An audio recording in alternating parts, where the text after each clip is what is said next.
என்னைக்காவது யோசிச்சிருக்கீங்களா? உங்களுக்கு பிடிச்சது தான் மத்தவங்களுக்கு பிடிக்கும்னு தெரியலைல? இதுக்கு தான் நான் இன்னைக்கு ஒரு கதை சொல்லப் போறேன். தெரிஞ்சுக்கலாமா? ஒரு கதை சொல்றேன் கேளுங்க தான் கேட்டுட்ருக்கீங்க. நான் அஜய் ஜீனத். லைஃப்ல விரக்தியோட குருவுக்கு எதிர வந்து நின்னான் ஒரு இளைஞன். இந்த உலகத்தையே புரிஞ்சிக்கவே முடியல குருவே அப்படின்றான். ஏன்பா என்னாச்சு அப்படின்னு கேட்குறாரு குரு. நான் எதை செஞ்சாலும் அது மற்றவங்களுக்கு பிடிக்கிறதே இல்லை. நான் அவங்களுக்கு நல்லது செஞ்சாலும் என்னை வெறுத்து ஒதுக்கிடுறாங்க. எனக்கு நேரம் சரியில்லைன்னு நினைக்கிறேன். என்ன செய்யறதுன்னு தெரியல. எப்போதான் நல்ல நேரம் வரும்னு சொல்லுங்க சாமி அப்படின்னு சொல்கிறான். அவனை ஆசீர்வாதம் பண்ணிட்டு தூரமாக இருந்த சிஷ்யனை பக்கத்தில் வாப்பான்னு கூப்பிடுறாரு. ஆசிரமத்துக்கு வந்திருந்த இளைஞனை பார்க்குறாரு. மகரையாள், உனக்கு ரொம்ப பிடிச்ச கனி எது?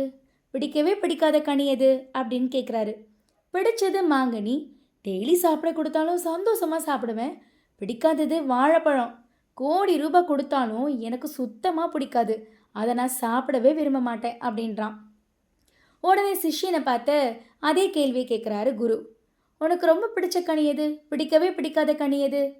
பிடித்தது வாழைப்பழம், பிடிக்காதது மாங்கனி அப்படின்னு பதிலளிக்கிறான் சிஷ்யன். புன்னகையோட இளைஞனை பார்த்தாரு குரு.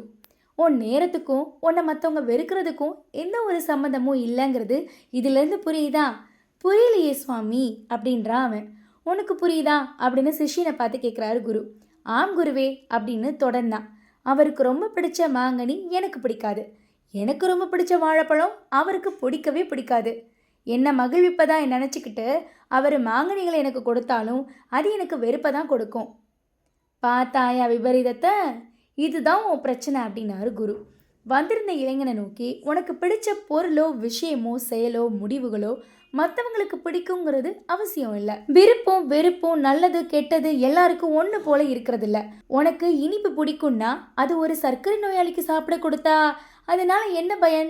மாறா அவருக்கு உண்மையில வெறுப்பு தான் ஏற்படும். ஒவ்வொரு மனிதனுக்கும் தனித்தனியான தனித்துவமான குணங்கள் உண்டு.